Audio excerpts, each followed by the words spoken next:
You okay? We are live. Welcome to the live stream, Arm Wrestling fans. Today we have a very special guest with us, multiple times world champion, greatest commentator in arm wrestling by far, best matchmaker, not in wedding sort of matchmaker, but arm wrestling matchmaker ever. Like when we talk about commentary, it is not even comparable.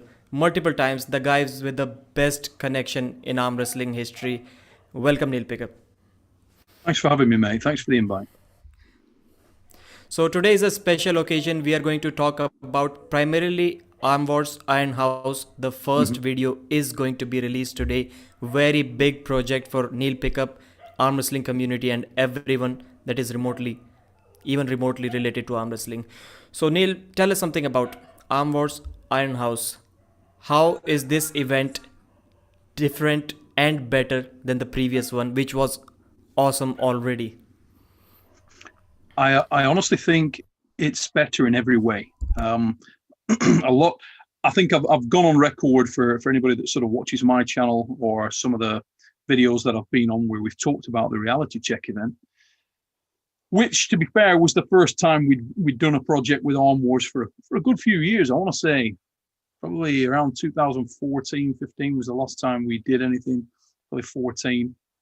So there was some teething problems there, some issues to overcome. Most notably, we did it at a big venue. We did it with the Arnold Classic UK.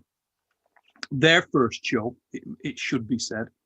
Very big show under very difficult circumstances, very difficult build-up and very difficult backdrop to the whole event. We'd sort of had a resurgence of COVID-19 heading into that show, and that gave us major problems. It gave the entire show major problems. They had to move things around. They were trying to piece things together in an unusual way. And they put us next to a very large stage, about 50 meters away from where the ARMWARS was being filmed.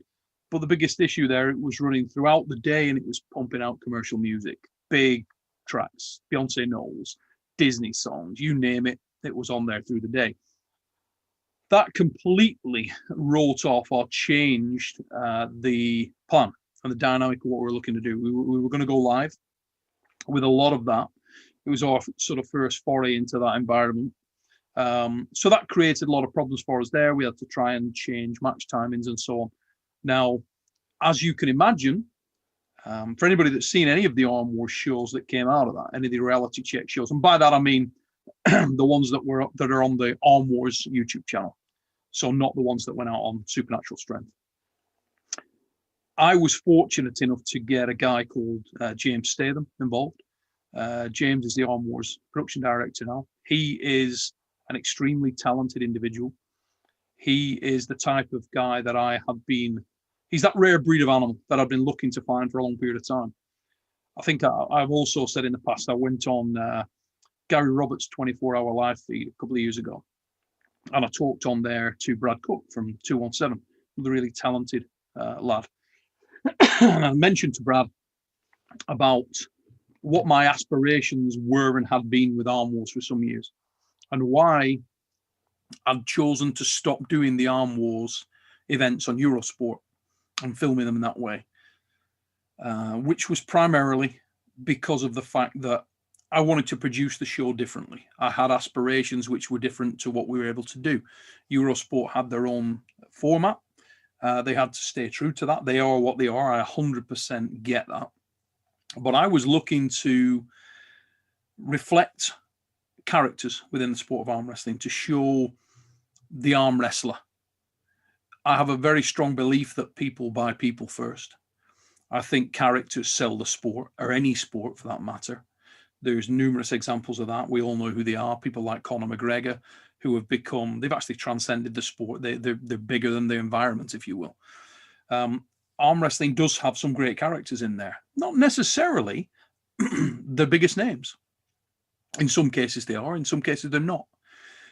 But I wanted to try to give a window on these guys' soul, reflect their real character, and produce the thing differently. So you can imagine creating a film in the manner that we wanted to do, when you've got an environment like we had at Reality Check with commercial music pumping out, we're trying to get that sort of evocative shot, that little bit of background noise that would tell a story. It was impossible. And on the first night, myself and James were sort of just reconvening after the show, and James said, look, I can't do what you want me to do for here with this. And I said, I know. So we're going to have to just make the best of it we possibly can, and edit it, shoot it, everything in a slightly different way. What we're going to be able to produce from this is going to be a watered down version at best of what the aspiration is. And that's ultimately what it was. The second issue that we faced is, because it's in a public forum, there are a lot of cameras there. So everybody's filmed the matches, put the matches up. By the time we got out of the venue, most of the matches have been seen, and some of them have big views. Even people within the arm wrestling fraternity who were close to the source, if you will, had already put up results, put up matches, got it out there. Difficult environment. That was very disappointing, but it is what it is. We went out for a meal that night. I was walking along the canal bank with John Thompson. It was just me and John at that time, actually. And I said, you know what, John, I'm done with this. He said, oh, you look down. I said, oh, I'm frustrated by what's gone on, but I'm done with this. I'm going to do things different. He said, what do you mean? I said, the next show I do, there's going to be no crowds. There's going to be none of that. I'm taking it behind closed doors completely. I'm going to own and control all the disparate elements that allow us to make what we're trying to produce. That's what I wanted to do. ARMWARS Iron House.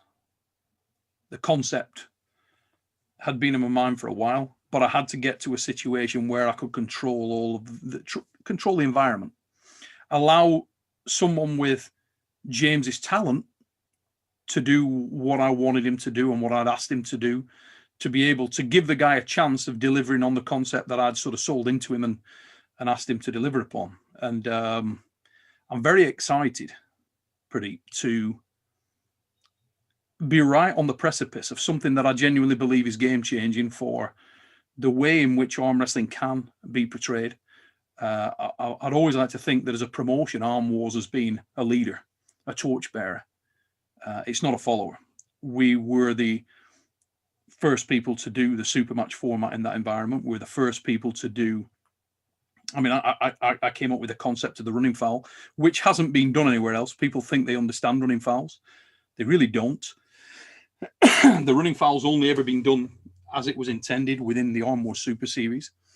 I think you're going to see something very special tonight. I hope that the people who are true arm wrestling fans get this. I hope they understand what they're watching.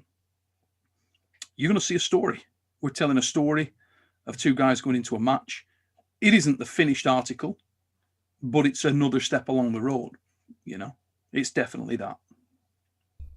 So, guys, I've tagged all three of Neil Pickup's channel, ARMWARS and ARMWARS Archives and Neil Pickup's Supernatural Strength. And ARMWARS footages will be released on ARMWARS channel. So please go over and subscribe to that channel. And I think, Neil, we are 4 or 5 hours away from the first footage release. Round about that, mate. Yeah, we a little bit less, actually. It goes in 3.25 hours. Yeah, right. 3.25 hours is the premiere of the first film from Iron House. And it's a very interesting one. Two real characters in the sport. Very different people. Both with a really solid local following. Both very endearing characters for different reasons. Both very talented arm wrestlers. I'm very passionate about what they do. And you'll see that tonight. You'll see all the evidence you need of that. And it tells the first part of the story also. The light heavyweight battleground was one of the most intriguing elements of the Iron House. And it delivered. It really did. So excited. There's a lot of chatter, a lot of talk. A lot of people have their own ideas of what happened. And I want to say a massive thank you, firstly, to James Statham for the countless hours that lad's put into this and the effort he's put into this. Guy Allen from the arm wrestling community came in and gave us some real support as well in trying to assist James with little elements in there. And I want to say a big thank you to Guy in that respect. James has really he's been burning the midnight oil. The lad's been working very hard. He's passionate about arm wrestling himself. He's learning the game. He loves arm wrestling, and he's really thrown himself heart and soul into this thing. And I think the whole sport is fortunate to have James involved. I've worked in this, if you want to call it industry, or this sport for more than 35 years. And I have never come across anyone with his level of talent.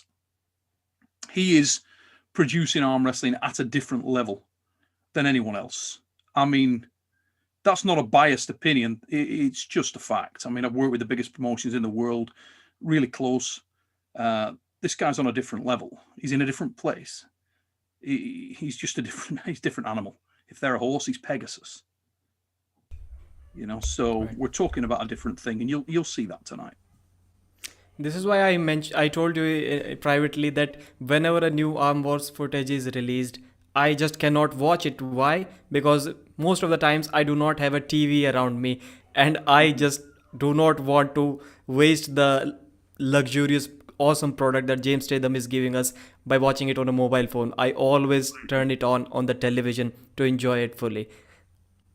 That's that's the objective and the aspiration here. What we're trying to do with this, Pradeep, we want you guys to be able to proudly sit down with your families at home, put on the TV, cast the thing from your phone, whatever you want to do, and show them arm wrestling, show them a product which they're happy to watch in its entirety and be really engrossed in.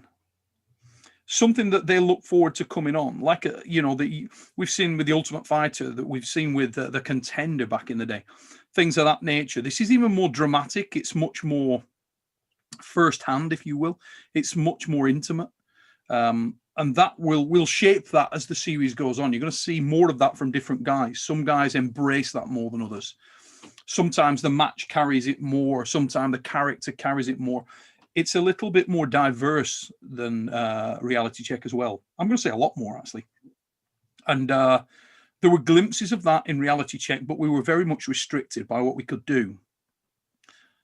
There aren't those restrictions in play here. So James has had the opportunity to go to town a little bit on this one and really play with it, inject some of his own ideas into this thing as well. And I honestly believe that people will have the opportunity to sit down with non-arm wrestlers in your family and proudly show them this. Any of the guys that were in the Iron House, we are primarily looking to facilitate them building their brand. One of the things that's unique about Arm Wars, in fact, I'm going to say possibly the most unique factor, is that we don't want to, I have no interest in owning and controlling the arm wrestler's brand. It's not what I want. I am one of them. You know, I've been one of them for 30 years. So I'm coming at this a different way, a unique way. I mentioned earlier on, I want to be the torchbearer. I want to be the guy that leads, not follows. I've always considered us in that line. I've always considered that's how we play the game. And this is no exception. What we're looking to do is give guys a platform. Guys who may not otherwise get that platform. And the beauty of this thing is you don't need to be a Levan Saganashvili, a Vitaly Lalatin, a Devon Larratt, a Monster Michael Todd. You could be, but you don't have to be. The beauty of arm wrestling is the essence of the match, the war, the battle. That's what arm wrestling has to sell, and that's when arm wrestling comes alive. When you see that, same as any combat sport, those visceral, intense moments are what the sport lives and dies by. And that's what we capture within Arm Wars. And my God, we really got the opportunity to do that in this house. I think there's going to be some incredible films come out of this thing. And I honestly believe that it's funny, I was looking today, right, on Facebook, another guy who's great for the sport, Eric Risson, with the Arm Wrestling Archive, does a fabulous job. Allows people to look back at the sport, the history of the sport, the twists and turns, the stunning story that is arm wrestling over the years. And I really believe that going forward, this is another chapter. It's another headline. It's another page where Arm Wars had been there. We'd done this, we'd done this, we'd done this. But then they did something different. They showed arm wrestling in a completely different light. They took it to a different level, raised the bar. That's what I'm most proud of.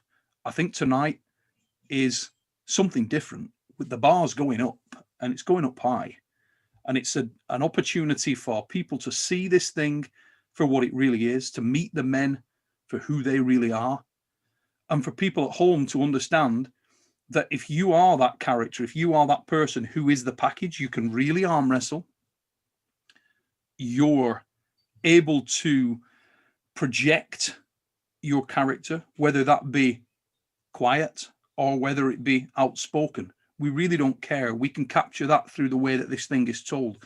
We just want you to show who you are to the fullest extent. And if you do that, we can put you into a match and we can put you into a situation which will engage the audience. And I'm sure that the cream will rise to the top. We'll find new characters. I think you're going to see a couple of them in action tonight. There's a lot of talk about this match, which is why it's gone first. I think it was possibly, I mean, there's arguments there, but it was possibly one of the matches that was most anticipated, or one of the environments, which was the light heavyweight battleground was talked about a great deal. A lot of weight on the shoulders of Jordan Davis. The hopes of a continent resting on his shoulders. Very difficult opponent, very dangerous opponent, underrated opponent. Yeah, exciting stuff tonight. Get ready. So, Neil, have you ever dealt with a situation where you believed that if the arm wrestler was not so much camera shy, if he was exposed to camera before, maybe he could have delivered even more in terms of the excitement that the video gets, that the audience gets to see, if he was exposed to cameras, lights, and audience before that? So, is that a requirement to be competing at Arm Wars? It's really not. No, I've never been in a situation where I've really felt that shyness was the issue in as such. It's more the ability to let people in. You know, like if you're in a relationship with a girl and she'll say to you, "Oh, you know, she's so in love with you because you allow her to see who you really are. You're comfortable within your own skin and you don't mind with your family. They know who you really are and they love you for that." Arm Wars is a little like that in a weird way. It's sort of the guys who do best here, just let it go. Win, lose, or draw, they leave it all out there and they show people. When they sit in front of the camera, they tell people everything. They can tell them in a humorous manner, in a quiet way, in a loud way, in a gregarious way, in a shy way. It doesn't really matter too much. We've got the spectrum of characters is diverse, and we can cater for that. What we do need people to do is to really let go, show people who you really are. You know, this sport's huge, and there's an array of characters in there, fascinating characters. Some are quiet, yet exceptional. Some of us love that quiet character. You know, so how many fans has John Brezink got? John and Travis Pagent are at opposite ends of a spectrum. Always have been, always will be. Yet both have their fans for very different reasons, and rightly so. We just want to show that. We want to illustrate the fact that these guys are there. They're operating at a very high level, and they're fueled by, they're motivated by very different factors. That's the essence of what this thing is. So, Neil, what I am getting from what you have discussed earlier about Arm Wars athletes, and please correct me if I'm wrong, is that you do not want anyone to act something that they are not in front of the camera, but you would also advise them not to let anything inside them, not to leave anything inside them. Let everything that is out, which can be valuable for the audience to watch.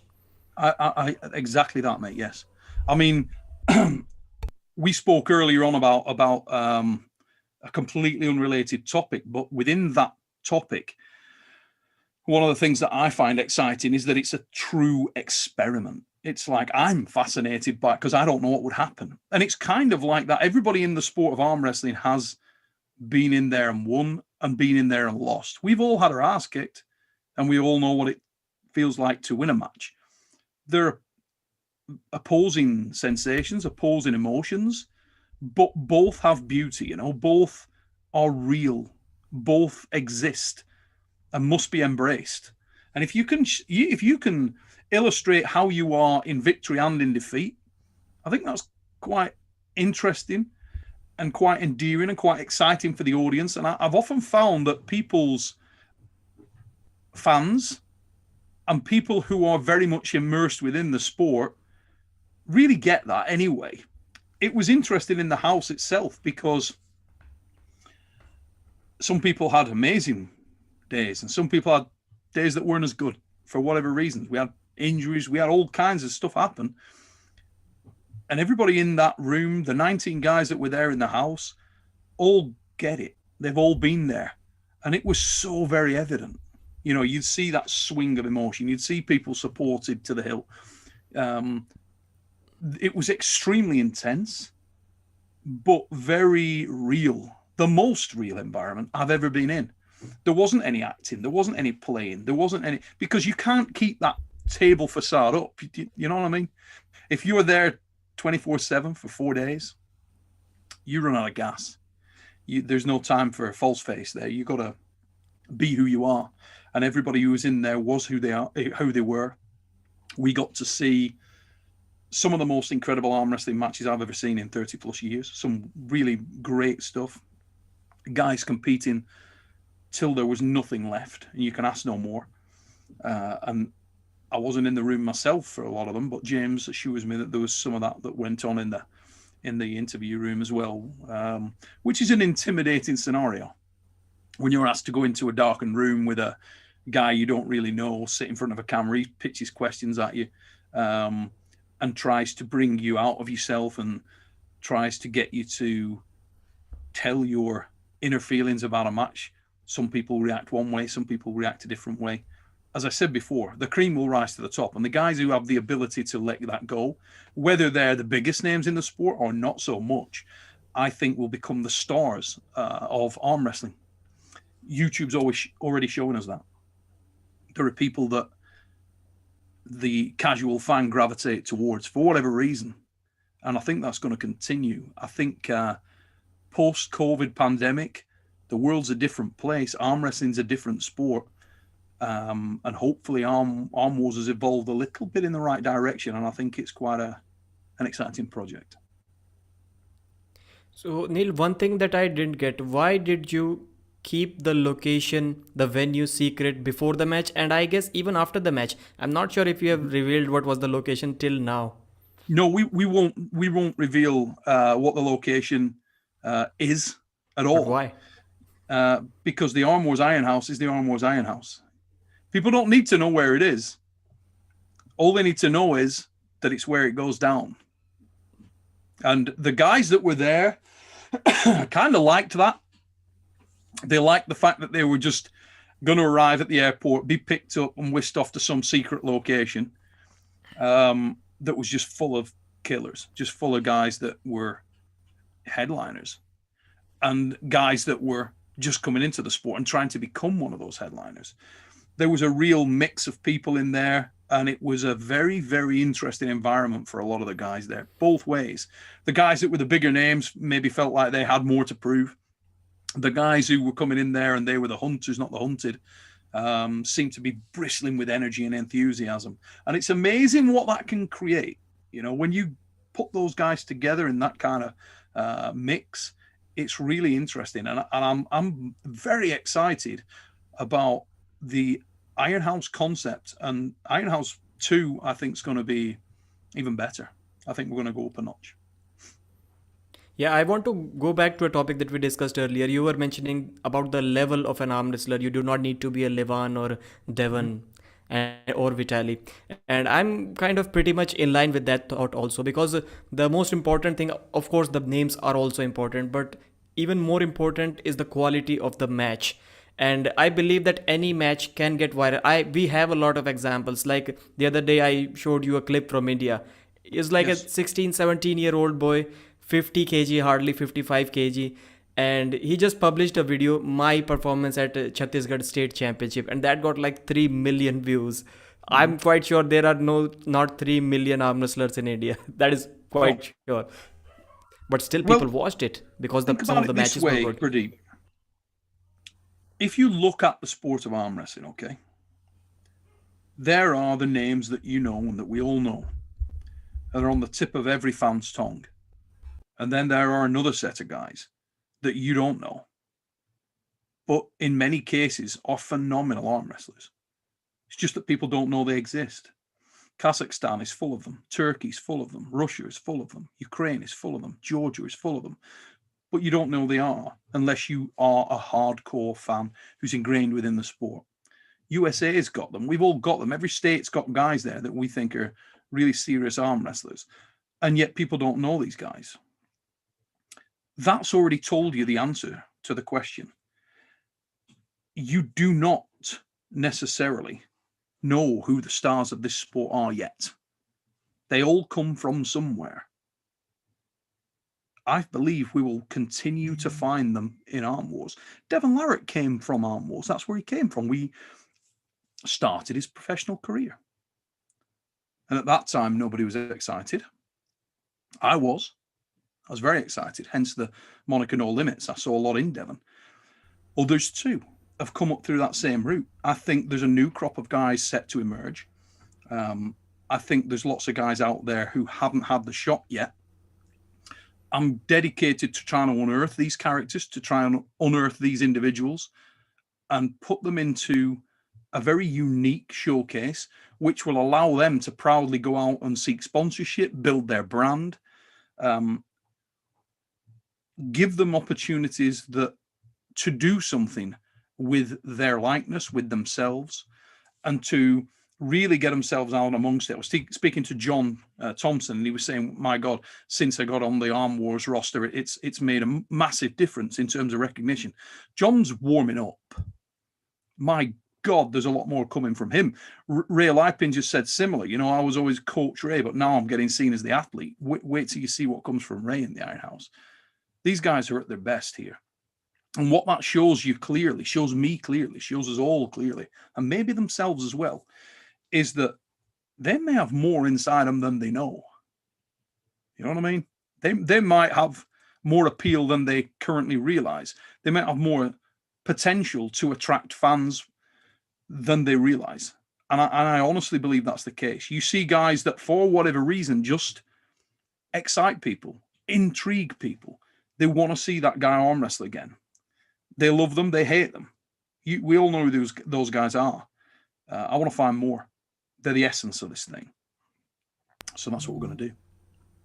So Travis Beginashvili with a 25 Hong Kong dollar super chat. He's asking, hi Neil, ARMWARS Archive. So he's talking about the other channel. Shows that some matches ended 4-3, but I can never find footage of the 7th round tiebreakers. Where might I be able to see them? I think the biggest example to that may be Devon versus Travis, where there are some thoughts, or I would not say rumors because they are quite clear if Devon is saying that there was a tiebreaker and Devon won that. So why are we not able to see those matches? Because at the time they were the 6-round four. A lot of people said, why did you come up with 6 rounds initially? And the reason for that was, I'm one of them. Because it gives the opportunity for the draw, for the rematch. And in arm wrestling, there are a limited number of people that the wider community knew, understood, bought into. And whenever you start to develop a character, it does take time. You can't do it overnight. In some instances, actually, that's wrong. In some instances, you can. You do get the guy who's, for whatever reason, the instant success. But with others, it takes a little more time. You might see a guy or a girl arm wrestling, you think, I kind of like them, but not too much. And then you see them a couple of times, and then you think, oh, actually, I quite like this person. There's something about them. I don't know. It resonates with me. And you start to become a fan. And sometimes you become a more of a fan of that guy than anyone else. You really buy into them over a period of time as you get to know them. And that was something we were really keen to do, to give people the opportunity that if they've committed to Arm Wars, we'll commit back a little bit and try and put them in more matches and let people see them. We also were looking at extracting data from the shows. Who did people like? And that was really evident Eurosport would give us the information about where the views were, who was getting the most views, who people really wanted to see. And it was so evident, so very, very clear that there were certain guys that were just more popular, and more people who were non-arm wrestlers tuned in to watch every week. Maynard Nentges was one of them. Jeff Hale was another one. Whatever reason, they seemed to attract more fans week after week after week. It wasn't luck, and those were the guys that we were looking to bring back and to show people more of.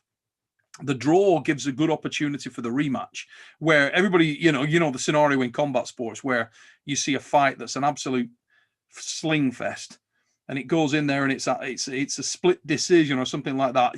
Before the bloody thing's gone to the press conference, everybody's screaming rematch. We were looking for the same thing, really. We were looking to keep the chat going. Back in the day when you had the Northeast message board, now armwrestlingforums.com would extend that same opportunity, where fans of the sport can jump on armwrestlingforums.com and they can make all the points about why they love this guy and why their guy was robbed or why their guy would have won under different circumstances. And it's fuel for that flame. And that's what it was all about. And that's why we did it that way. There was, behind closed doors, you also wanted to give the arm wrestlers the opportunity to leave the venue knowing, yeah, I was better that day. And that was the reason that we had the silver bullet. Right. Let me quickly read a few comments, Neil, and sure. I'll tell you when I need your response to those. The Arm Wrestling Opinion is saying, finally, it is the moment we've all been waiting for, Iron House. And Jason Merlo is also in the house. I'll read his comment in a bit. And a lot of people are talking about you and Evan Burgoyne. We are going to discuss that in a moment. Not really right now, but yeah, maybe 10 minutes from now. So they really want you to fold Evan Burgoyne's wrist back. Okay, unleashed. Eric. Jason Merlo is saying that Neil is doing it right. I pray it takes off for him because this is the real deal. Thank you, Jason. Levan Gasparini has linked the channel. ARMWARS premieres in 3 hours. We are excited and can't wait for that. And there is one guy who wants a match against me. Arm Wrestling Junkie. Pradeep, come to Canada for a super match with me. You know you want it. No, brother, you do not know. I clearly do not want it. And if you are trying to prove something by beating me in an arm wrestling match, you have probably already lost that match against me. Because this is not what I'm doing here. Clearly, I think you know that. So Neil, I was trying to explain some things which I was not able to explain clearly one day. I was traveling that day. I believe that why the first ARMWARS videos or the first season did not get the views. I know it still got a good number of views, but not the views that it deserved, is because of YouTube numbers. The number one thing for YouTube is click-through rate. For our audience, click-through rate is if the thumbnail of the video is shown to 100 people, whether it be on Facebook or YouTube homepage or YouTube subscription page, Reddit, anywhere. If it is shown to 100 people and let's say 15 click out of those 100 and others just scroll up or down, then the click-through rate is 15%. So for YouTube, the biggest thing, I would say what matters almost 70-80% is click-through rate. And first, YouTube sends the notifications to the already existing viewers and audience. Because the already existing viewers and audience had already watched those matches. So many people, including me, when I saw the thumbnail for Ryan SP versus Cordecha, I was like, yeah, it is good, but let me watch it a few hours later. I know the result. I'll watch it when I have time. Yeah, so sure. That lowers down the click-through rate drastically. And YouTube, it is clear. You can watch it on all videos. The videos that have 50,000 views have a 20% plus click-through rate. Videos that have 8,000 views have about 15%, 10% click-through rate. What is going to happen this time is nobody has seen the matches. So the very first time they are going to see the thumbnail, they are going to click on it. And I think that should definitely create a viral moment, which is definitely needed here and deserved also. I've been doing this a long time, mate. And I can honestly say I have never sought the support of the arm wrestling community as much in my life. If there's ever been a thing that I've been involved with in my entire career, that I genuinely think is deserving of the support for the good of arm wrestling, this is the one. There's no doubt in my mind whatsoever. It's the best thing I've ever been involved with. It's the best thing I've ever produced. It's the best thing I've seen. In terms of this, what this offers to arm wrestling, to the sport of arm wrestling, what it affords to us as a community, as a signal flare, an advertisement for our sport, I believe this is above and beyond anything I've seen produced to date in this sport. I'm going to be honest, in most sports, it's unique. It's very different. And I want to ask every true arm wrestling fan out there, if you love your sport and you want it to grow and you want it to evolve, just take the time to hit the sub button, to share this thing and to show people. It is different from what you've seen before, guys. When you click on this, don't expect it to be like the UAL, the WAL, the PAL, King of the Table, old Arm Wars footage. This is different. It's a different animal. It is a completely different thing, shot in a different way, portrayed in a different way. It's the future of arm wrestling, in my opinion. It's where we can go. It's all of the chaff has been cut out, and you're into the wheat. And this will allow you, as I say, to show your families, to take this series round at Christmas to your parties and put that on in the front room, and people will be engaged. They'll watch it. I've sort of live trialed these things. I've taken them out, shown people, complete non-arm wrestlers, and the results and the feedback has been exceptional, far and away better than anything I've ever seen before or dealt with. I used to show them the old WAL footage, UAL footage, the old Arm Wars archive stuff. I've never seen this kind of response.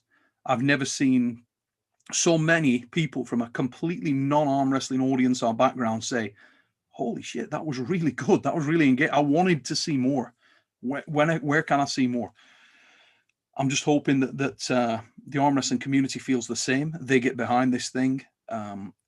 Speak to the guys who were in the house. They'll tell you how it went for them. They'll tell you how the experience was for them. The matches that we saw there were first class. They were as good as they get. I don't believe that anybody left the house feeling that they didn't give every single ounce, that they had anything left in the tank. And as arm wrestlers, surely that's what you want. You want to go to a show and you don't want to walk away feeling like the refs decided it. You don't want to walk away feeling like you didn't get to give your best. You didn't get to show everything. I think every single arm wrestler will stand up and say, you know what? That was it all. I didn't have any more. For whatever reason, that's how it went down, and there was nothing left. And I really believe that would be the case. That's up to you guys to, speak to the lads after the match and see what they say. But this is special stuff, mate. Right. So we have a couple of more interesting comments. One from Mark Meyer and second from Mr. Peanut. Mark is saying that, Pradeep, can you please ask Neil if he will attend East versus West commentary? So we have seen that, we have heard from you that you are going to do King of the Table 4 commentary. But what about East versus West? I've never been asked to do East versus West commentary. Nobody's spoken to me about that. I know a couple of the times, to be fair, the first two events, I did have a large arena show on the same day. And on the King of the Table, the last King of the Table event, I had the Giants Live Europe's Strongest Man the same day, which obviously I'm under contract with Giants Live. So there was nothing that I could do there. I believe that there is no date clash for King of the Table 4 with Devon and LeVon. I've spoken to Adam Silver. He says that as far as he's aware, I will be commentating that show, and I intend to do so. And Mr. Peanut asked that we need to add table time to match statistics. So I think he's talking about athlete statistics. Maybe not table time, but we can add experience. Like you can ask arm wrestlers how much experience they are in terms of years into the sport. If they took a 5-year break in between and have arm wrestled for 10 years otherwise, so what would they like to add? That could be an interesting statistic. Mm-hmm. So we have a couple of super chats as well. One from Carlos Joaquim. I think this topic is getting out of hand. We need to discuss this. Ask Neil about fighting Beerman. Okay. Evan's a good dude. Evan's got a wonderful sense of humor. He's exactly the kind of guy that I was talking about earlier. Evan is a complete character. I've never met Evan Burgoyne in my life. I know very little about Evan Burgoyne. Everything I've learned about Evan Burgoyne I've got from watching Evan arm wrestle against people I know, from people that I know within the sport, Devon, all the high hookers that I'm aware of. He's a very, very interesting, engaging character. I think he's fabulous for the sport, you know. I've got a couple of live shows with Evan. I see him as a real character. I can't even remember what brought it about, but there was some banter there between Evan and myself relating to a match that happened years ago between myself and a guy called Alan Ford, who's one of the high hookers, and at that time was one of the sort of signature guys in the Ottawa high hookers. Back and forth, bit of banter, just having a laugh, really. And Evan made a comment about, you know, he could smack the living daylights out of people. I said something and he snapped back, and we were just joking around. And I got a little bit sort of, I'm fascinated by how big a gap there is when you don't arm wrestle anymore, right? So people a lot of the time will say, "Oh, you're going to train for arm wrestling. You're going to come back. You're going to pull again." Truth be known, probably not. I mean, I'm riddled with injuries. I've had my arm rebuilt 3 times. The joint's been rebuilt 3 times. I have 2 sons who compete in every sport under the sun, and that's where all my effort and endeavor goes from a sort of sporting and training perspective. I've had my time in the sport. I've been very lucky to do that for 30 plus years. I think it's time that I allow my sons to have their time in the sun. You know, I'm coming up 50 years old. I'm not going to be getting any better anytime soon. So I'm really at this stage more focused on the furtherment of arm wrestling and the growth of arm wrestling. ARMWARS is the example of that, and hopefully it's evident. But I am fascinated by the concept of how far away have I fallen? I haven't trained for arm wrestling for 7 years. I don't even train generally much these days. Sometimes bench press, things like that, but nothing specific to arm wrestling at all. And it's just interesting to me. And I wonder, in 2018, I showed up the British Nationals, didn't train at all, just rolled in, pulled the men's 110s. I weighed about 104 kilos, out of shape, haven't done a thing. Didn't expect to finish in the top 5. And I won. And I was like, when I remember coming away from that event that night, I was thinking, Jesus Christ, that's amazing. There it is. And that fascinates me a little bit. I don't mind taking an ass kicking if there's an ass kicking there. But on the other hand, the style of arm wrestling that I would approach that with is on the universal scale of arm wrestling, the strong bastard, tricky bastard scale. It'd definitely be more towards the tricky bastard side of things now. So I would love to know if I pull Evan Burgoyne, if I pull Ryan Bowen, if I pull Paul Lynn, whoever, how much do I get cracked by? Do I just get run over 6-0? Am I in it? Can I give them anything? Do they know I'm there? Or is it just completely gone? And I don't know. But there's a little voice on my shoulder, and it's sometimes quite a loud voice, and it keeps saying, "Kick the shit out of them, Neil. Do it." And how do you know if you don't try? So when Evan came on and he was saying those things the other night, and he was like intimating that he'd be interested to find out and that he'd just run over me, I thought, what a great experiment. Let's just go. Let's get this guy over. Don't train on purpose, because that ruins the experiment. If I go out and train, that ruins the experiment. The experiment has to be real. It has to be a guy come in, train his balls off, go flat out. He says he's in the best shape he's ever been in. So if I just literally get off the couch, I'm running the show, I'm setting the show up, I'm commentating the show, all of those things, and I can beat his ass. It's quite interesting. That's exciting. Let's fucking go. So let's see. If that happens, if you don't train at all, and you end up winning against Evan, will you be able to assess where you in your prime would have been in today's world of arm wrestling. I think it will be really difficult if you go in unprepared, untrained. If you go in really prepared, you can assess that in your prime you were 100, but since you are a little bit heavier and older, maybe right now you are 80, 85. But without training, you are going to be a 70 compared to a prime. I think that's So how will you giving me determine? the benefit of the doubt. I know just from what I could lift and what I could do back in the day and what I can do now, there was a massive, massive gulf in strength, flexibility, fitness, speed, everything. It's just that there is going to be, you know. And as I say, I haven't trained for 7 years, so um, I'm miles away. And if you were a betting man, you'd bet on Evan. You think, well, Evan should win. I mean, Evan should win. You know, the other side of that coin is, and why it's fascinating, rightly or wrongly, I believe that a prime version of me, it's not a match. I think I just run over Evan. I may be wrong, I don't know, but in my opinion, pulled a lot of guys who I believe were around that level, and I think I'd way too much in a lot of areas. He'd never know he was in the match. So what's left now when I'm old and beat up and not there and not training? Is there any of that left? How far down is that buried? Can I raise any of it up? And I'm fascinated by the mental thing. Fight sports is a lot more mental than people think, and I like to fight. So I like that.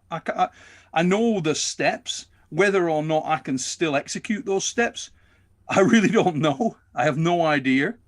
What I would say is styles very much do make matches, and there are guys that if you pulled them out of the hemisphere now, who Evan might be able to do well with, and they'd smack the living daylights out of me stylistically. You know what I mean? There's those guys there that would be stylistically a world of wrong.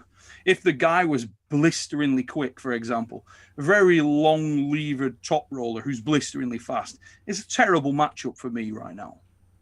I've got massive damage in my wrists and joints, and the areas that used to be strong for me in the past are not gonna be. Evan, I'm sure will know the path to victory. He's gonna try and hook me, and if he can hook me, yeah, sure. I'm sure he's got more endurance, more table stamina, all of those things. But it's quite interesting to know, can he do it? I'm not sure he can. I don't know how sure he is. But I'll tell you what, when we're at the table and I'm stood opposite him, then I'll know. And 10 minutes later, everybody will. So I think, Neil, credit should be given where it is due. Lot of people have asked you to have that one last super match before you completely retire. You have already retired for more than 7 years, but everyone has asked you at some point of time to have another super match, but they were unsuccessful to kind of unretire Neil Pickup. I don't know if Evan pissed you off or did he motivate you, but he certainly got that one more match out of you. Evan is just the type of guy that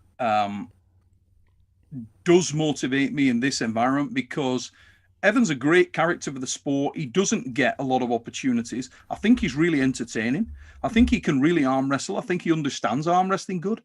Positionally, he's good. He understands the sport. He's immersed in the sport. And at the bottom of him, he's just a really nice lad. I really like Evan Burgoyne. I think he's a very straight, raw character, and I have a lot of time for him. If I was going to get my ass handed to me by a guy, I'm not too worried about that being Evan Burgoyne. You know what I mean? I've lost to guys I like less. So if I go into this thing and I get beaten, okay, I got beat. Everybody gets beat, but there's just a chance that I don't get beat, and it's fascinating to me. I really see this as an experiment, particularly if I stay true to not training, if I just get off the couch and see. Because for me, arm wrestling's always been, I was never the guy that took performance enhancers or anything like that. It was just, you can obviously see from my career, it's pretty obvious. Just not me. It was always about whether I was good enough that day. Could I be good enough one time? And this is no different. It's exactly the same. Can I do it now? Can I still get up and do it? I don't know the answer, but that one match, for some reason, that experimental thing, yeah, it's exciting to me. So, game on, let's go. I'm looking forward to it, actually. Oh, yeah, I've lost you, brother. I've lost your... I think you might be on mute, Pradeep. Maybe. So Brad Butler with a $5 related super chat related to this topic. Listen to your inner voice, Neil. Kick the shit out of him. And he has not written shit. He has written percentage at hashtag dollar, because arm wrestling news is a kind of family friendly show here. Like, I have not even cursed for once ever on my channel. Not Don't once. have Devon on here then. No, joking aside, no, Brad's a yeah, great supporter of the channel. Thank you, Brad. As I say, mate, on that day, I promise I'll try my best. I will try my best. Whatever's there, I'll bring it out. I'll give it my very best shot. And if I'm good enough, I'll get something out of the match. And if I'm not good enough, then Evan will take it all from me. So we'll see. As I say, there's worse people to lose to than Evan Burgoyne. But I don't necessarily. I think he's going to be. I think he's going to be shocked. I think he'll be in more of a match than he believes. And about the censorship point again, Neil, some of you, and I think all of you, may be completely surprised to the point that you may even call me a liar. I invited Rob Vigent Jr. on my channel to discuss that topic, the Ryan Bowen and RVJ controversial topic, can arm wrestling grow your wrist size? And I had Rob for about 12-13 minutes, and even after the chat ended, we talked about for at least 20-30 minutes. In those 30 minutes, Rob didn't curse not even once on my channel, and I think I hold the record for that on any YouTube channel ever. If Rob is aware that that's not how you roll, he's a very, very respectful, principled guy. He really is. Rob is a much misunderstood character. He's one of my favorite guys in the sport. I have a lot of time for Rob. What you see is what you get with Rob Vigent Jr. 110%. And that's an excellent arm wrestler too. Really strong, really good. He's a guy I wouldn't like to come And off we the have couch another to super come chat from... I would Right. like to come off the couch So and pull that. another super chat from Sab the B. Yeah, Sab the B with a $5 Australian super chat. Question for Neil: if RVJ, Paul Maiden, Evan, and Ryan Bowen are stuck in an island together, who loses their mind first and whose cheeks get taken first? What was the last one, and whose what gets taken first? So who loses their mind first and whose cheeks get taken first? RVJ, Oh my god. RVJ, Paul Maiden, Evan, Ryan. Wow. I mean, that's an eclectic mix of nutcases right there. Yeah, I would I would think that I would think all of them have baby maidens after that experience. Or Maiden dies in the attempt. One of those things happens. But yeah, that's some great characters in that crew that you've just mentioned there. There really is. Evan and Paul. Oh my god, if you get Evan and Paul Maiden together, that's just ridiculous. Something may blow up. I'll probably keep them separate. Right. So Neil, I had one question that I wanted to ask you. Since you mentioned strongman a few minutes ago, giants. What is that you have been involved heavily in these two sports? At least we know that you have been involved in these two sports, maybe a lot more than that. But what can arm wrestling learn from strongmen? Anything that they might be doing right, whether it is related to competition or advertisement of the sport or producing the videos, anything. What can we learn from strongmen? What is that they are doing better than us? I think that what Giants Live, particularly within strongman, and I want to be very specific on that, because if you look at other strongman promotions, they're not necessarily doing everything in that way. But the success of Giants Live is down to understanding what the strengths within the sport of strongman are, driving the characters, driving the essence that the fans of strength want to see, and formulating shows and events that cater to that are built around pushing those elements to the forefront. So catering for the viewers and basically formatting the whole program and the whole show to do specifically that. When I go backstage at the Giants show, people don't realize the amount of effort that the guys have put under on a given night. 5 events, 6 events. at the speed they're performed at, the weight that they lift. It's remarkable. They're truly superhuman in many ways. But the whole show is carefully orchestrated, carefully thought out, so that it allows the guys to push forward the very best of what strongman has to offer. A mix of character, a mix of superhuman athleticism, that it's very hard to ignore. Arm wrestling needs to wake up to what arm wrestling has to offer. The main thing that arm wrestling has to offer is that visceral match, the battle, the war. That is what it's all about. That's where the sport lives and breathes. It's where it comes alive. If you can encapsulate that within a package and wrap it up with the character that is arm wrestling and is the leaders in arm wrestling, the quiet man, the noisy man, the guy who's somewhere in between, wrap it up into a package and push it to people and they'll pick it up. We're going to try to do that with Arm Wars, and there's other people in different environments that are doing a great job of that. King of the Table are currently carrying the flag on that side of things, and more power to them. They're doing a great job with those shows. Engin's doing a great job with the East versus West in keeping that sort of elite mechanism running, where you get to see those crowd favorites, the very biggest names in the world. And Engin is obsessed by that. He's doing a good job of it. He's pushing that out there. So there's a lot of people picking up different elements of the sport and pushing it to the fore. We're trying to do our little bit with Arm Wars as well, in a different way. So Janardhan Rao with the 400 Indian rupees super chat. Thank you very much, brother. You have been supporting me right from the beginning. Cannot thank enough. So Neil, before we end this live stream, I think we have about 10 minutes left. I would quickly ask all of you guys to subscribe to Neil Pickup's channel. I've tagged it in the description of this video. Arm Wars, new Arm Wars match between Jordan Davis and Stoika Bogdan will be released in 2-3 hours from now. So please do watch it, do share it. It needs your support. One of the best, not one of the best edited match out there ever in arm wrestling. And we are definitely going to enjoy that. So Neil, what is the schedule for rolling out the videos? How many matches were there at the Iron House, and till when can we expect to see them, and in what duration? What is the time frame between the releases? The Iron House sequence will run for a solid 4-month period, maybe slightly longer, sort of up to 20 weeks, I would imagine, or up to 20 films. And at the moment, the plan is that we're going to put a show out every Friday, certainly for the foreseeable future.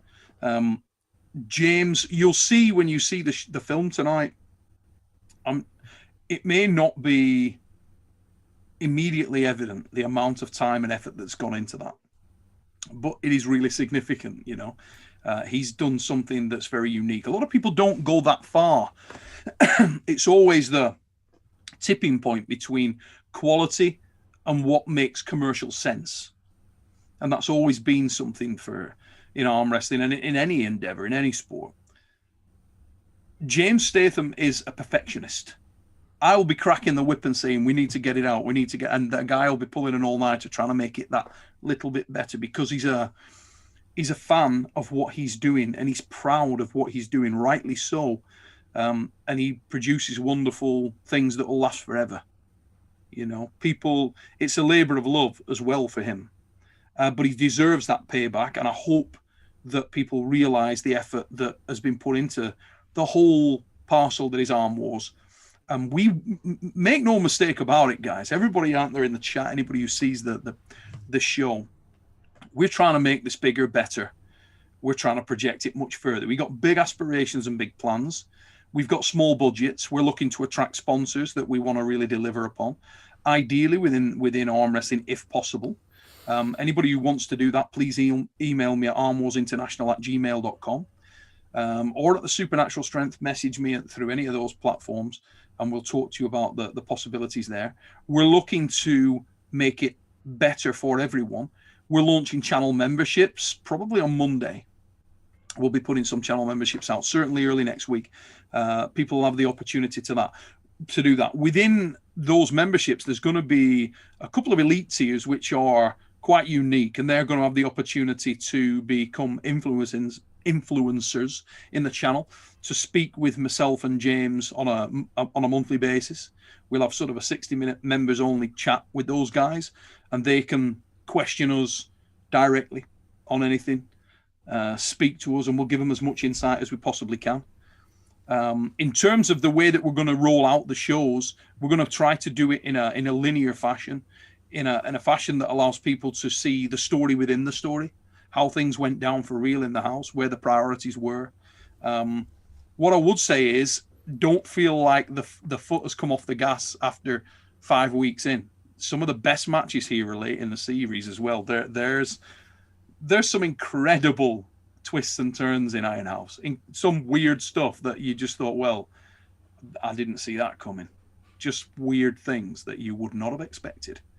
And that's the beauty of it. That's where I think everybody that was in the house, all of the 19 lads at the end of the 4 days, we were all a bit blown away by that. We were all sort of taking a breath and thinking, well, my God, when we came in here on Thursday, we did not have a clue that was going to happen.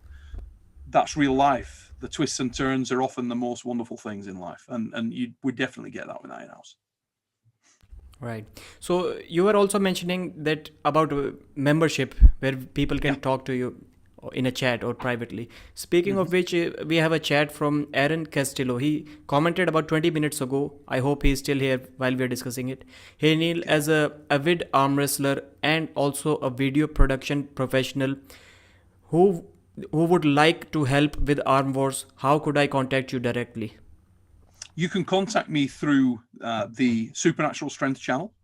You can contact me on there or on the email for that, which is just supernaturalstrengthchannel.com. If you go on there and fire an email over to me, armwarsinternational@gmail.com is another one. You can contact me on there. Through the Facebook page. The ARMWARS Facebook page is an underutilized resource. Again, we're looking for your support. All arm wrestlers, get onto the new ARMWARS Facebook page. That is going to be the home of, we're going to drill so much information and rare stuff through there. So get on there and you'll see more about the shows than you probably will anywhere else, to be honest. Send me something over there and we can have a chat. Right.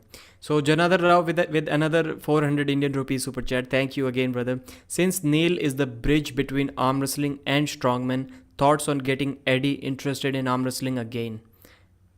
APT timing too. I don't know what APT timing means. APT timing. Yeah, I don't know what that last bit means. But what I would say is we've got a couple of high-profile strongmen who are going to be competing this year in Arm Wars. Lawrence Charlet is one. Let me just ditch that. Yeah, Lawrence Charlet is one of them. Rob Frampton is another one. Those guys are going to be competing either against arm wrestlers or against each other, or possibly a little bit of both. But both those guys are eager and keen to throw their hand into the ring. And yeah, they're going to be competing. Lawrence Charlet, former Europe's strongest man, very decorated UK strongman, competed at world level for many years and was very impressive throughout his career. Rob Frampton, similarly, top level UK competitor, transitioning over to arm wrestling, is so enthusiastic and in love with the sport. And it's nice to see these big, powerful lads from other sports put it all out there, you know. Two great characters, really engaging characters, and I'm sure that they'll have a great match and really throw their heart and soul into it. I can't wait. I'm looking forward to getting those guys involved, trying to put an arm around them a bit, get some solid technique into them. I know that the arm wrestling community will welcome them with open arms. There's some real talent within the strongman game. I mean, Iron Bibi, wow, absolute beast. There's some really, really solid guys there, you know. So I'm really keen to see more guys come across from strongman. Some of those giant guys could do very well in the sport, and hopefully as the sport's notoriety grows, we'll attract more and more of them. So the word was apt timing. He was asking whether it is a right time for that or not. Yeah, for Ed, it's difficult. Eddie's focused on, and he's got a number of projects in the offing. He's a very busy lad, very popular lad, doing a lot of stuff with TV, films. He's also pushing for a rematch with Haptor. So a lot of things going on for Ed at the moment. I don't think we'll see Ed on an arm wrestling table anytime soon. Down the tracks, very, very possible. Very possible. Big fan of the sport. Ed loves arm wrestling. I haven't had a lot of time on the table with Ed for a long period of time just because of his commitments. The guy is a workaholic and he never stops. He literally never stops. And his focus at the moment, after all the effort he's put into the fight, is to spend time with his family, and rightly so. I think he definitely deserves that. All right.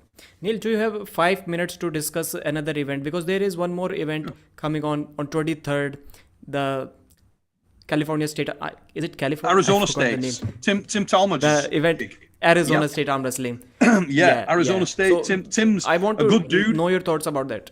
Oh, I think it's fantastic. I think Tim has really thrown his heart and soul into the event. I think he's done a lot of work. He's had a team of guys helping him out. I think Donnie Underwood's involved in there, Hollywood Don.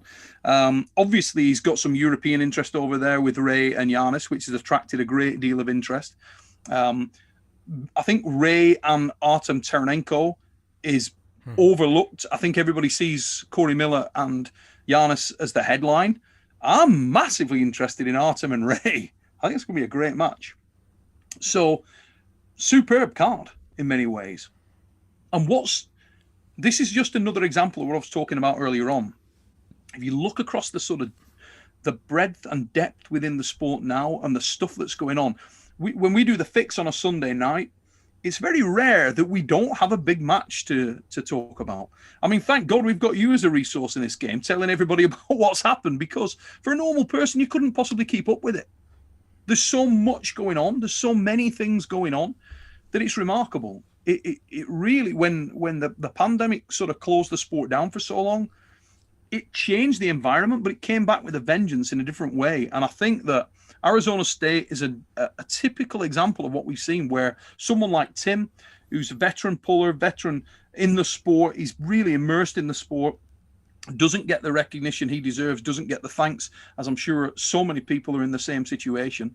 But Tim's given his all to this. I think it's going to be a really solid event. I hope the matches deliver. In Corey Miller and Giannis Armelins, you've got two killers. These are guys that, I mean, Corey, the Flash Miller, known for putting guys away quick. He's unorthodox. He's very, very fast. He's got real pedigree.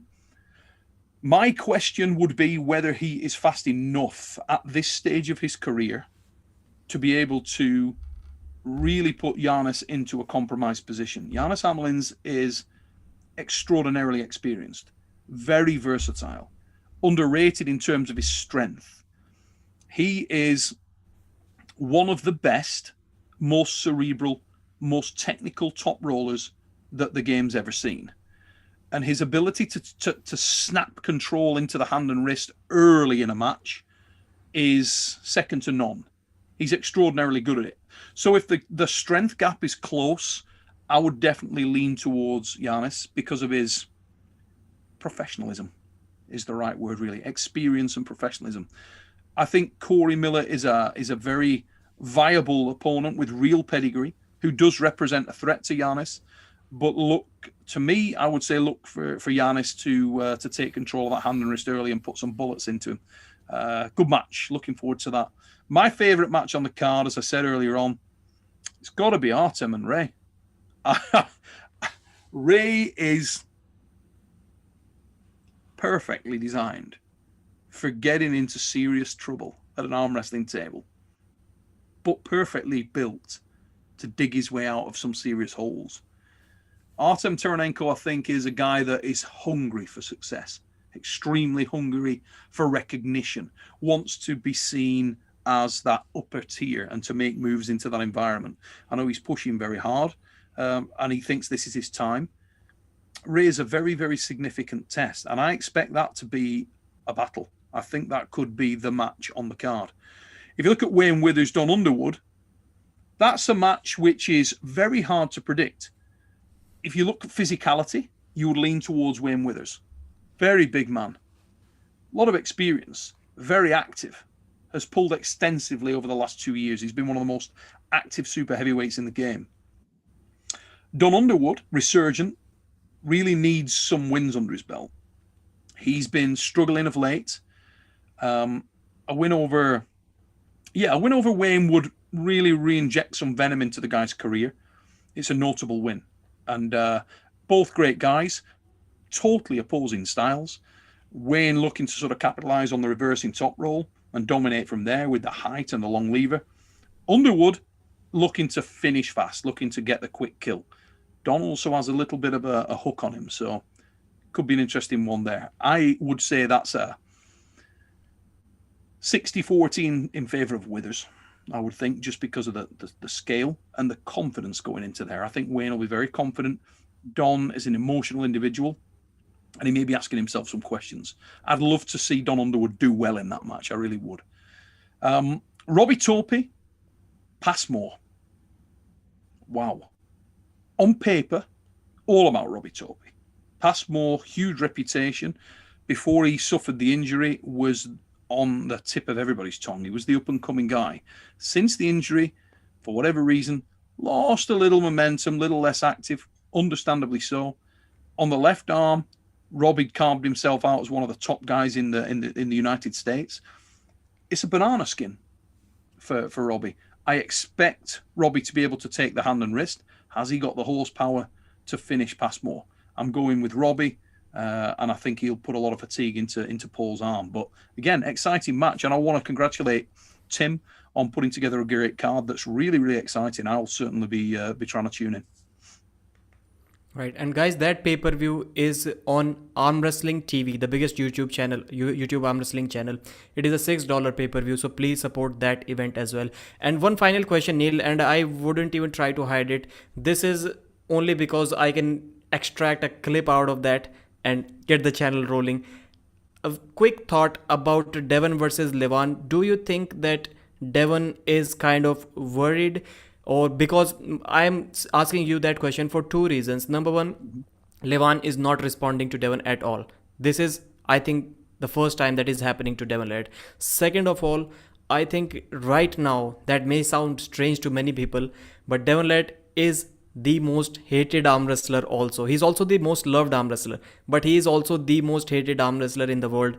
If you're talking about numbers, that has never happened to Devon before. That title was held by Michael Todd, and Ryan Bowen also in 2020 was giving a really hard battle to Michael.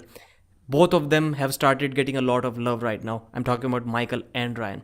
But sure. Devon is definitely, I do not have any doubt about that, right now, the most hated arm wrestler in the world. So are these things, do you think Devon is bothered because he deleted a video, rules rant video, he's continuously making a video? To me, he sounds kind of worried about this match. It's hard to say, isn't it? I mean, Devon is a very smart operator. He loves to create that environment of chaos. He thrives in that environment. He wants to be the first line of the poem if, doesn't he? If you can keep your head when all around are losing theirs and blaming it on you, is the essence of what Devon Larratt wants to do in this situation. If he feels within himself, as he no doubt does, and I'm sure he's been told by a lot of people, that from a physical perspective, he's up against it with a guy like Saganashvili, then he will look for other avenues. He'll look to create that environment where he can apply mental fatigue on Levan. He will know that for everyone that gives him abuse online, there's someone there that will give him love and support and fight his corner. And he knows his own threshold. He knows his ability to deal with that. The unknown factor here is what's Levan's. Is Levan sensitive to that or not? I don't even know whether Devon's aware of that. But what I do think he'd do is try to press those buttons. He'd try to find out. He'll try to create that environment where there's chaos, where there's a little bit of unrest, and see if that adjusts the game a little bit, throws Levan out of his comfort zone. Levan's a smart guy and seems to be keeping way out of it. Whenever I have dealt with Levan, he has been a very straightforward, very humble. He's like a big dog, just a super nice, warm, friendly individual. He probably doesn't really like the antagonistic style. He probably doesn't like that adversarial format and that scenario, and he's just trying to keep himself distant from that and to concentrate on where he feels that he is the favorite and has an advantage, which is at the arm wrestling table. I think things will get a lot hotter before they go cool. I think that environment's gonna continue to bristle and boil as we head into the show. I think that Devon will continue to try to exert a little bit of mental pressure. Some people will love him for that, some people not so much. You can take your chances, you can pick your favorites, and that's what everybody's going to do. It'll be interesting to see if Levan's stance changes on that, or whether he just keeps very much in the shadows, and what version of Levan Saganashvili and in what environment shows up. Does he come in calm and collected? Does he come in unbothered? Or does he come in angry? Is this all part of Devon's plan? Is he just looking for Levan to show up flustered, angry, aggressive, out of his game? Does he feel like that is gives him an edge? I don't know. Everybody's going to have their opinions. There'll be people whispering in Devon's ear, don't hunt what you can't kill. What do you think? No, I think you're asking me about the prediction or about the mind games going into this prediction. Do you think Devon's really flustered, or do you just think he's creating an environment that he thrives in and he doesn't know how others do? I think Devon is genuinely worried, because I've never seen Devon. Devon has always been playing his mental games, but those never included making himself look kind of worried about this situation. I've never seen that. But even with Chafee? And this is the first time. The biggest thing, I don't think Neil, you were in that room. Devon, I remember the night, the different look on Devon's face. Yeah, I remember that the lead up to the Chafee match. There was a different. Wow, he's lost it. Devon's lost it. He's really emotional. He's really unsettled. He's and I don't think for 1 minute that was the case. That at that time, I think Devon was manufacturing things. I think he was creating an environment, and in order to sell that, he's got to sell it. And it'll be interesting to see over the next few months. I don't think Devon's got warmed up yet.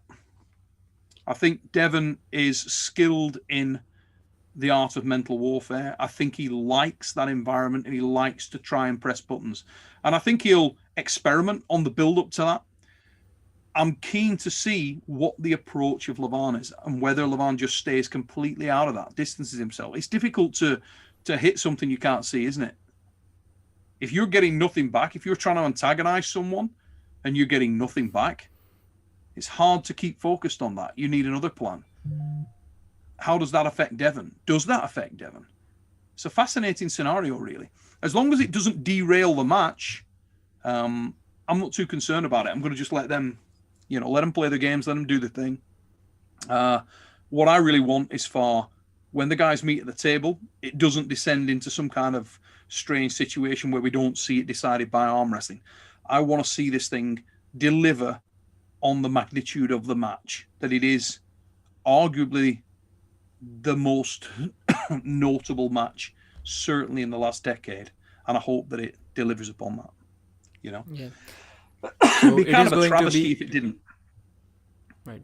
So guys, the match is going to be on King of the Table 4 on June 25th. And before that, in just 2 hours from now, we have ARMWARS Iron House first footage release. Stoika Bogdan versus Jordan Davis 6-round super match. Neil, we are going to end this chat with a super chat from Phil Woody UK, £2 super chat. MMT is going live in 30 minutes. Head on over, folks. So any final message other than, guys, please subscribe to Neil Pickup's ARMWARS channel if you want to enjoy those awesome matches. Any final message for our viewers, Neil? The only thing that I would say is, please, if you have got the opportunity, guys, to check out the new ARMWARS channel, check out the film. I'd love you to do it, and I'd love you to give us your feedback.